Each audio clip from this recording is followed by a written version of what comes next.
आप सभी को हमारे YouTube channel migrate mind classes में स्वागत है। और आज हम लोग स्टार्ट कर रहे हैं पॉलिटी MCQ डे 9 रोज की तरह टॉप 5 क्वेश्चन। और उसके साथ साथ देखते हैं जिस क्वेश्चन में अगर उसके ऑप्शन ऐसे होते हैं जो भविष्य में पूछे जा सकते हैं, उसकी हम लोग व्याख्या करेंगे। तो आप लोग उस क्वेश्चन को भी नोट करते चले। तो देखते हैं फर्स्ट क्वेश्चन क्या है कि किस राज्य में संस्कृत भाषा, ध्यान दीजिएगा, किस राज्य में संस्कृत भाषा को द्वितीय राजभाषा का दर्जा दिया गया। मोस्ट इंपॉर्टेंट क्वेश्चन, बहुत ही बढ़िया क्वेश्चन है पॉलिटी का। हमें यह बताना है कि कौन सा ऐसा राज्य है जिसने संस्कृत को द्वितीय राजभाषा का दर्जा दिया है। ऑप्शन देखते हैं। तो फर्स्ट ऑप्शन हरियाणा, बिहार, उत्तराखंड या फिर उत्तर प्रदेश। 4 ऑप्शन आपके दिए हुए हैं। अब आपको बताना है कि कौन सा ऐसा राज्य है जिसने संस्कृत को द्वितीय राजभाषा का दर्जा दिया है। तो इसका जो करेक्ट आंसर होगा उत्तराखंड। क्या होगा? उत्तराखंड इसका करेक्ट आंसर होगा कि उत्तराखंड राज्य ने संस्कृत भाषा को द्वितीय राजभाषा का दर्जा दिया है। अगर कभी आपसे ये क्वेश्चन पूछ ले कि उत्तराखंड ने किस सन में दिया है, तो सन भी आप लोग याद कर लेंगे। कब दिया था? तो 2010 में उत्तराखंड ने संस्कृत को द्वितीय राजभाषा का दर्जा दिया था। और अगर कभी आपसे ये पूछ ले कि उत्तराखंड के अतिरिक्त कौन सा ऐसा राज्य है जिसने संस्कृत को द्वितीय राजभाषा का दर्जा दिया, तो आप लोग क्या बताएंगे? हिमाचल प्रदेश। क्या बताएंगे? हिमाचल प्रदेश एक ऐसा राज्य है जिसने संस्कृत को द्वितीय राजभाषा के रूप में चुना। उत्तराखंड ने 2010 में चुना। अगर हिमाचल प्रदेश पूछ दे तो हिमाचल प्रदेश ने कब चुना था? तो 2019 में हिमाचल प्रदेश ने संस्कृत को द्वितीय राजभाषा का दर्जा दिया। अगर आपसे ये क्वेश्चन पूछ दिया जाए कि क्या उत्तर प्रदेश की भी कोई दूसरी राजभाषा है, तो आप लोग क्या जवाब देंगे? उत्तर प्रदेश की जो दूसरी राजभाषा है वो उर्दू है। और इसे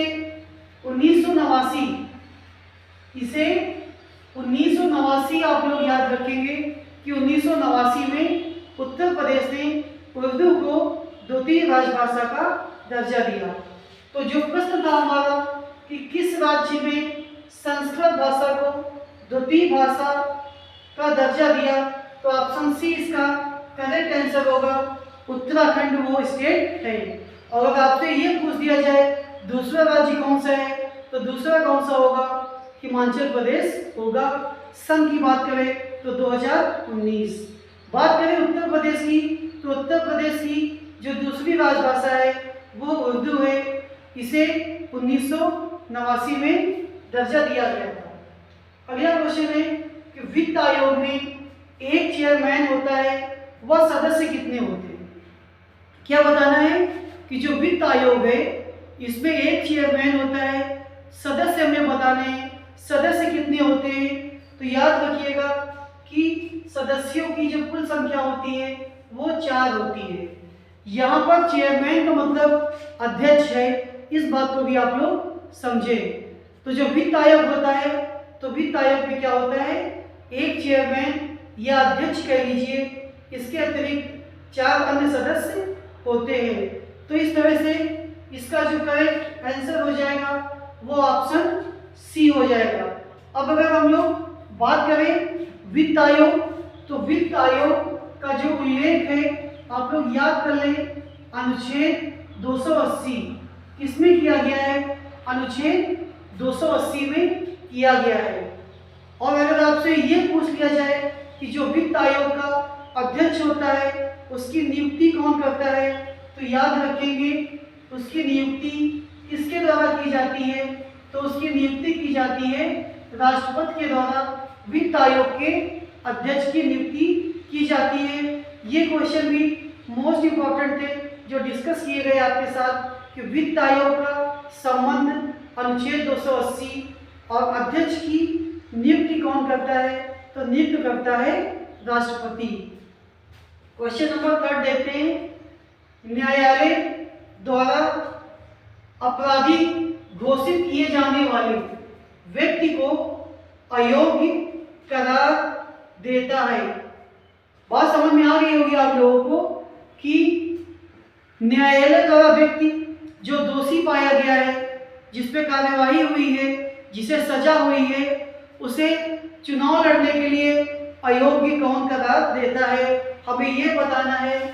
तो संसद देती है, चुनाव आयोग देता है, या फिर राष्ट्रपति। 3 ऑप्शन इसमें दिए गए हुए हैं। थोड़ा सा काम आपका आसान हो गया है कि आप इसमें से गेस कर सकते हैं कौन सा इसका आंसर होगा। तो इस क्वेश्चन का आंसर जानने के लिए सबसे पहले आप लोग ये बात जान लें कि कोई व्यक्ति चुनाव लड़ने के लिए तभी अयोग्य घोषित किया जाएगा जब उसे 2 वर्ष, कम से कम 2 वर्ष की सजा हुई हो। कम से कम 2 वर्ष की सजा हुई हो, इससे ज़्यादा भी हो सकती है, लेकिन 2 वर्ष यहाँ पे आपको लेना है। तो वो व्यक्ति जिसे न्यायालय ने 2 वर्ष की सजा दी है, उसे अयोग्य घोषित कर दिया जाएगा, चुनाव लड़ने नहीं दिया जाएगा। तो ऐसा कौन करता है? ऐसा संसद करती है, चुनाव आयोग करता है, या फिर राष्ट्रपति करता है। तो इसका जो करेक्ट आंसर होगा क्या होगा? संसद। उस व्यक्ति को अयोग्य करार देने का अधिकार संसद को है। तो एक बात तो आप लोगों को यह समझ में आ गई होगी कि उसी व्यक्ति को अयोग्य करार दिया जाए जिसे कम से कम 2 वर्ष की सजा हुई हो। अब अगर बात करें कि उसे कितने साल तक अयोग्य करार दिया जाता है, तो उसका भी कॉन्सेप्ट आप लोग समझ लें कि जितने साल की उसे सजा दी गई है उसमें +6 हमें जोड़ना है। अगर 2 साल की सजा दी गई है तो 2 + 6 यानी कि 8 वर्ष तक वो चुनाव नहीं लड़ पाएगा। इस बात को भी आप लोग ध्यान दें। अगर उसी व्यक्ति को 4 साल की सजा दी गई है तो उसमें भी आप 6 जोड़ लें, तो क्या मतलब हुआ कि वो व्यक्ति 10 साल तक चुनाव नहीं लड़ पाएगा। और ये डिसीजन कौन करता है? तो ये डिसीजन करती है संसद। तो मुझे उम्मीद है आपको ये क्वेश्चन अच्छी तरह से समझ में आ गया होगा। फिर से रिपीट कर रहे कि न्यायालय द्वारा अपराधी घोषित किया गया व्यक्ति चुनाव लड़ने के लिए अयोग्य है, ये डिसीजन संसद लेती है।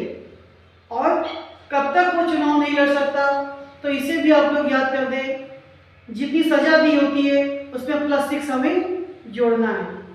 क्वेश्चन नंबर 4 ये पूछ रहा है, आपदा प्रबंधन एक्ट कब लाया गया था? आपदा प्रबंधन एक्ट कब लाया गया था? 2006, 2005, 2003 या फिर 2000 में लाया गया था। तो इसका जो करेक्ट आंसर होगा, आपदा प्रबंधन जो एक्ट है वो 2005 में लाया गया था। इसे आप लोग एज इट इज याद कर ले। आपदा प्रबंधन एक्ट कब लाया गया था? क्या आंसर होगा? 2005। ऑप्शन कौन सा सही होगा? ऑप्शन बी इसका करेक्ट आंसर होगा। आज की सीरीज का अंतिम क्वेश्चन, किसने जिलाधीश को संस्थागत करिश्मा कहा है? किसने जिलाधीश को संस्थागत करिश्मा कहा है? क्या आंसर होगा? राजेंद्र प्रसाद, रजनी कोठारी या जवाहरलाल नेहरू?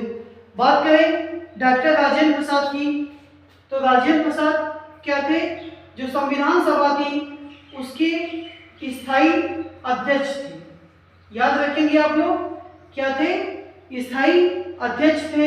बात करें जवाहरलाल नेहरू जी की, तो इन्होंने मोस्ट इंपॉर्टेंट जो क्वेश्चन पूछा जाता है कि 1929 लाहौर अधिवेशन के अध्यक्ष कौन थे?